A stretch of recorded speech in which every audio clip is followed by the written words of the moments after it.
At number 10, we have Forex trading. There is no question that currency exchange is permissible in Islam as long as there is no interest charges added both ways and that the exchanger has a valid reason to anticipate a probable profit based upon any analysis that they've done rather than just relying on strictly gambling. It's reported that the Prophet Muhammad in the Hadith said these words: gold for gold, silver for silver, wheat for wheat, barley for barley, dates for dates, salt for salt, like for like, same for same, hand to hand. If the types are different, then sell however you like, so long as it is hand to hand. At number 9, we have the halal thing of marrying up to 4 women in Islam. Traditional Sunni and Shia Islamic marital jurisprudence allow Muslim men to be married to multiple women, which is a practice known as polygamy and polygamy. And this total is up to having 4 of these partners at a time. Why does Islam allow men to marry 4 wives? What is the wisdom behind it? Why? There are certain rules that needs to be applied for this to happen, but it is still considered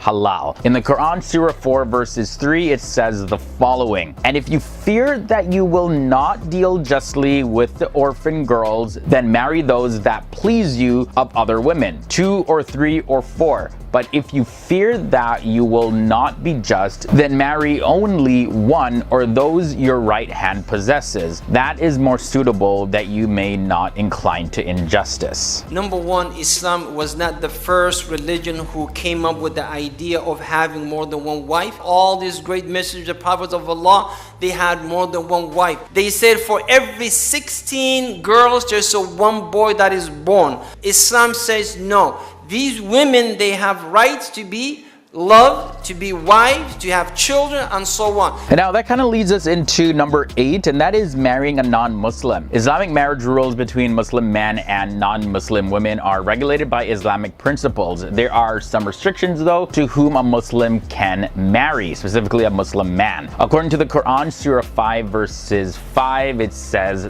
this: this day all good foods have been made lawful, and the food of those who were given the scripture is lawful for you, and your food is lawful for them. And lawful in marriage are chaste women from among the believers and chaste women from among those who were given the scripture before you, when you have given them their due compensation, desiring chastity, not unlawful sexual intercourse, or taking secret lovers. And whoever denies the faith, his work has become worthless, and he in the hereafter will be among the losers. Partying comes in at number 7. It is okay to have parties. In Islam, having a good time and relationships with relatives and friends, it's actually an obligation even if that relative isn't a Muslim. So therefore, having gatherings with friends and families and parties and all of that, it's actually recommended, as long as you keep in mind that these certain gatherings should not have any sort of gossip or, things that humiliate other people, or the use of bad words,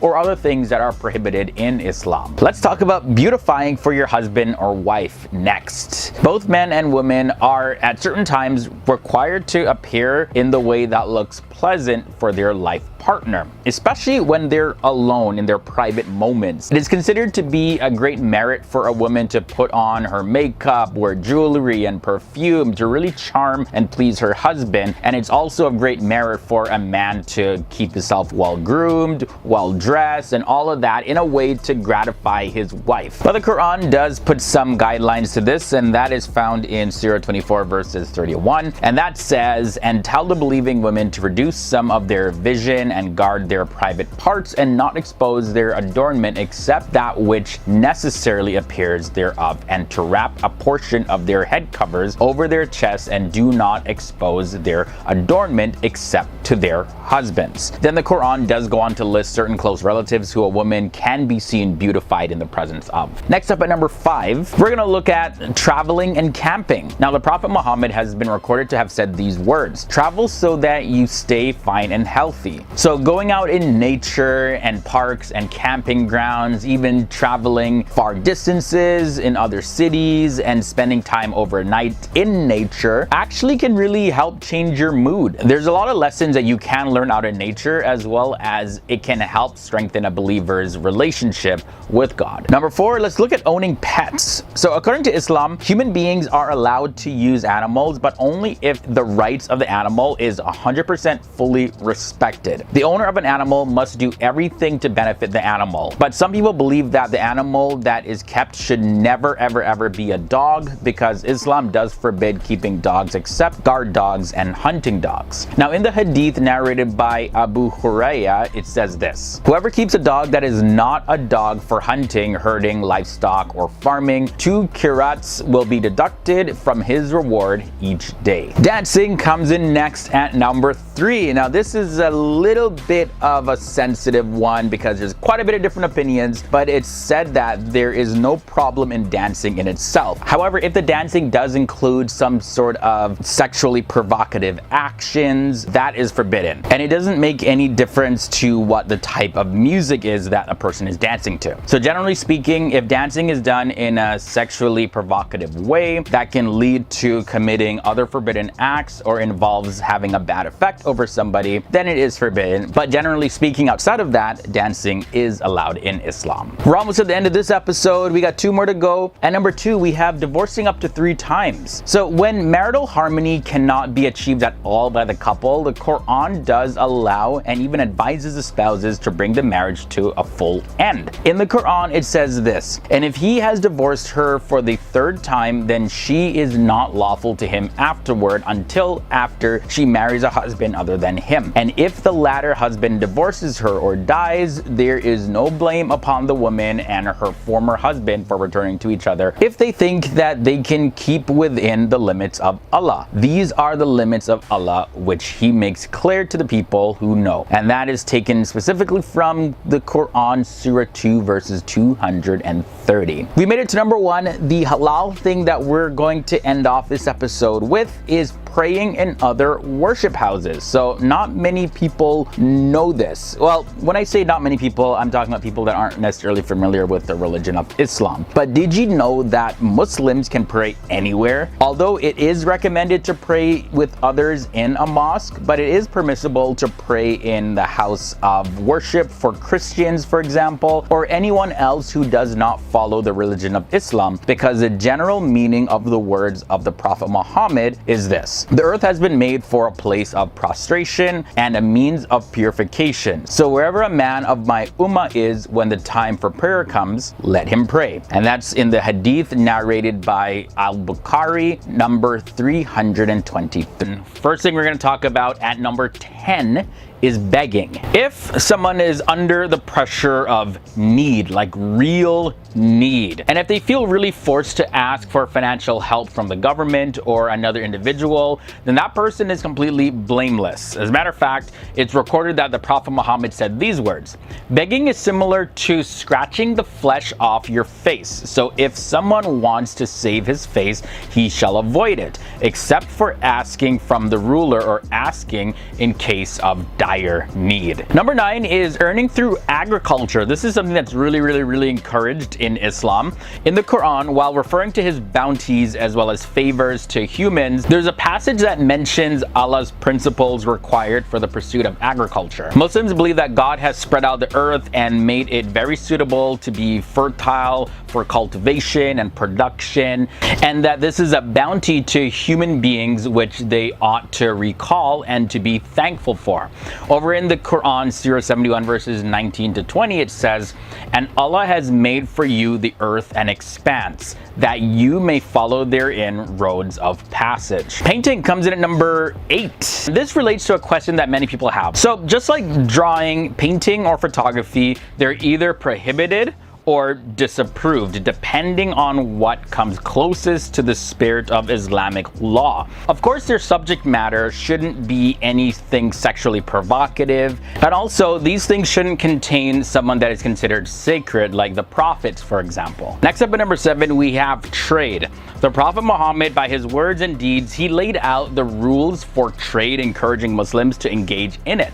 Among some of these sayings are as follows: An honest and trustworthy merchant will be with the martyrs on the day of resurrection. Also, Islam does provide a huge opportunity for international trade every single year. Like the annual Hajj season brings together at one place millions of different Muslims from all around the world.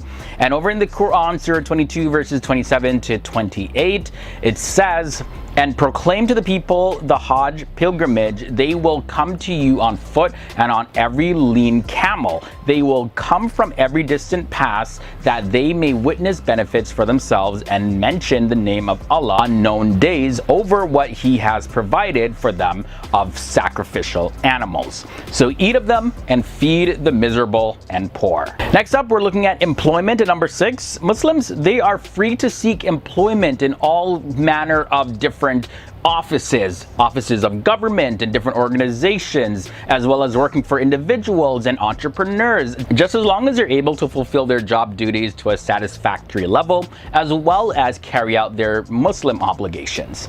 However, Muslims are not permitted to seek jobs that they are not fit for. If, however, a person knows that there is no one else that is really qualified like them to do a particular job except them, and that if he doesn't take the job, then public interest will be damaged or ruined altogether, then that person should come forward and step up and take on that role. The Quran actually tells the story of the prophet Joseph, where Joseph tells the ruler this. Joseph said, "Appoint me over the storehouse of the land. Indeed, I will be a knowing guardian." And that's taken from Surah 12 verses 55. So this is something that Muslims look to as an example of this. Next up at number 5, we're talking about looking at a man and woman. Now, a woman may look at a man's body apart from his awra or private parts, which is from the navel to the knee, as long as her looking at him doesn't contain any kind of lust. The Prophet let Aisha watch the Abyssinians while they were engaging in spare play in the courtyard of the Prophet's mosque. She watched their performance until she had enough, and she ended off her day going to sleep. And similarly, a man is permitted to look at a woman's face and hands since they are not her private parts, just as long as this looking doesn't contain any lust, as well as there's no form of temptation that's taking over him. Next up, kind of similar to number 5, let's talk about public baths. In consideration of Islam's concerns for women covering up their private parts and not revealing themselves to the public, it is proper to cover, and the Prophet did warn Muslim women against entering public baths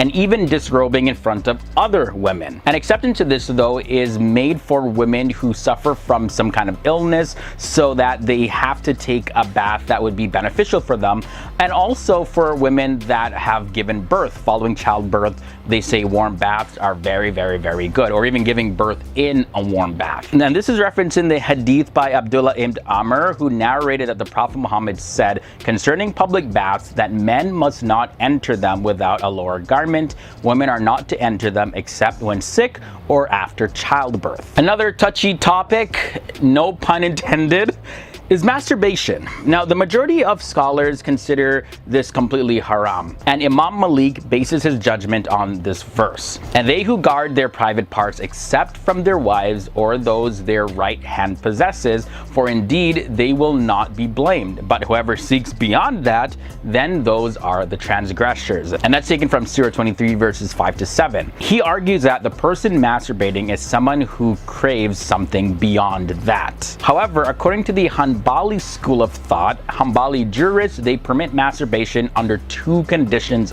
only, and that is for the fear of committing fornication or adultery, and the second is not having the means to marry. Alright, what about seeing the one that you want to marry? In Islam, it is permissible for a Muslim man to see the woman to whom he intends to propose marriage before taking all the further steps, so that he can enter the marriage knowing what lies ahead of him.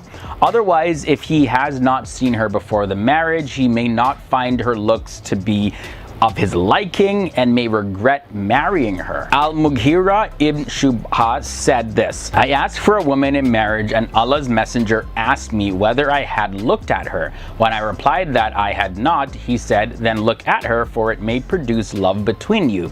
I went to her parents and informed them of the Prophet's advice. They seemed to disapprove of the idea. Their daughter heard the conversation from her room and said, If the Prophet has told you to look at me, then look. I looked at her and subsequently I married her. We're gonna end off this video talking about female consent. It is a girl's right to make the decision concerning her marriage, and her father or her guardian is not permitted at all to override any of her wishes. Now in the hadith, it's recorded that the Prophet Muhammad said these words: a woman who has been previously married has more right concerning her person than her guardian, and a virgin's consent must be asked about herself, her consent being her silence. Ibn Majah also reported this in the hadith: a girl came to the Prophet and informed him that her father had married her to her cousin against her wishes, whereupon the Prophet allowed her to exercise her choice. She then said, I reconciled to what my father did, but I wanted to make it known to women that fathers have no say in this matter. And we start off at number 10, having pets. As a general Islamic ruling, animals that are harmful by nature are not permissible to be kept as pets, like snakes and scorpions and other animals like that. But animals that are generally not harmful are permissible to keep unless specified otherwise. Muslims in the past have had non-predatory birds and pigeons as pets, as well as guinea pigs and hamsters are generally non-harmful animals. So domesticating these type of animals as pets will not be considered haram. And what a lot of Muslims do is that they have a separate place of prayer in their home, just so that the pets aren't mingling in their prayer space. For number 9, we look at swearing. Now, swearing is considered an immoral act, and although it's not considered haram, it is disliked and frowned upon. In the hadith, Bukhari and Muslim, it states that Ibn Masud narrated that the Prophet Muhammad said these words: swearing to a Muslim is a debauchery and an immoral act, and killing a Muslim is an act of kufr. So you see, such behavior like swearing contradicts the complete faith of a person who does so. Also, Ibn Masud narrated that the Prophet Muhammad said these words: a Muslim is not a person who slanders, curses, speaks obscene words, or is abusive.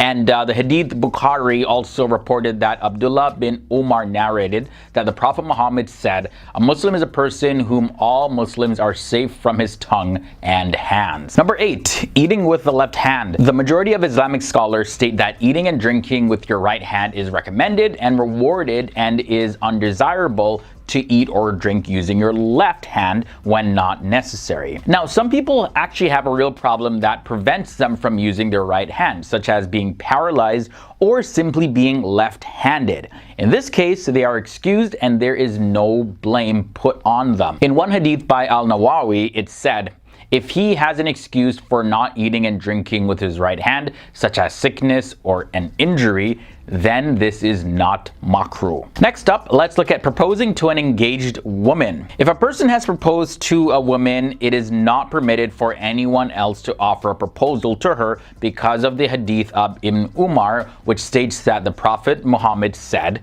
no man should offer a proposal or marriage over the proposal of his brother until the first one gives up or gives him permission. Now, Al-Tirmidhi reported that the meaning of this hadith is this: if a man proposes to a woman and she likes him and she accepts a proposal, no one else should propose to her after that. But if he, the second man, does not know that she liked and accepted that proposal, well, then there's nothing wrong with his proposing to her. Number 6 takes us to smoking. Scholars all over the world, they differ on which word is used to rule out cigarettes. Is it haram? Is it makruh? Is it permissible? Some say it is absolutely haram because it is a slow method of killing yourself, which is haram in Islam, as well as for other reasons relating to health and the odor that it emits and how it interferes with other people. But generally speaking, the best opinion regarding smoking is that it is makruh or disliked, since there is not enough evidence to say that smoking is haram. And makruh, by the way, like I mentioned in part 1, is a disliked act that is very close to haram, but not necessarily haram. Now, moving on to number 5, eating after sex. It is permissible for a person, whether a man or a woman, to touch things such as clothing and food before bathing after having intercourse. It's reported in a Sahih hadith that Abu Huraira was with the Prophet Muhammad one day, and then he withdrew from him, and then he came back, and the Prophet Muhammad said this: "Where were you, O Abu Huraira?" He said, "I was ritually impure and did not want to sit with you when I was not tahir, or pure."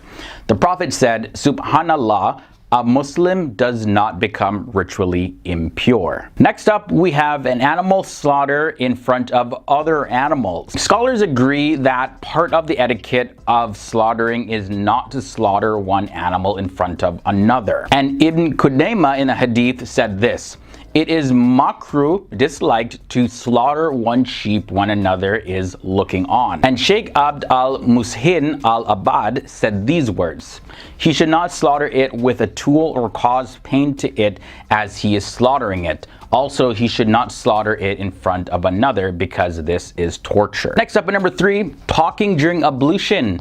It is permissible for a person to speak while doing his wudu or ablution, which is washing your body parts, because there is nothing to indicate that this is not allowed according to Islamic Sharia law. It's also been reported by some of the scholars that it is makruh to speak while doing wudu. An-Nawawi spoke of the traditions of wudu and actions that are preferred while performing it, and he said this: "He should not speak unnecessarily during wudu." So it is frowned upon, but not necessarily haram. Moving on to number 2, foreplay. Engaging in this is an important part of a happy marriage, and it should never be disregarded. Malik ibn Anas reported that the Prophet Muhammad said these words: "None of you should come onto your wife like an animal, but rather there should be between them a messenger." It was said, "What is a messenger, O Prophet of Allah?" He replied, "Foreplay of kissing and words." Also, Imam Ibn Qudama, the famous Hanbali jurist, he mentions a narration where the Prophet Muhammad is reported to have said, "Do not begin intercourse until she has experienced desire like the desire you experience, lest you fulfill your desires before she does." And not only did Prophet Muhammad encourage foreplay, but he himself engaged in it with his wives. And we end this episode off at number 1, divorce. Although it is not encouraged, most Muslims agree that divorce is permitted if a marriage has broken down, and generally Muslims are permitted to remarry if they so wish. In the hadith, Abdullah ibn Umar reported that the Prophet Muhammad said these words: "The most detestable of lawful things before Allah is divorce." So although divorce is allowed, Muslims should really try to avoid it if possible. This means that many Muslims who experience difficulties in their marriage, they try to resolve their issues just so it doesn't lead to the path of divorce.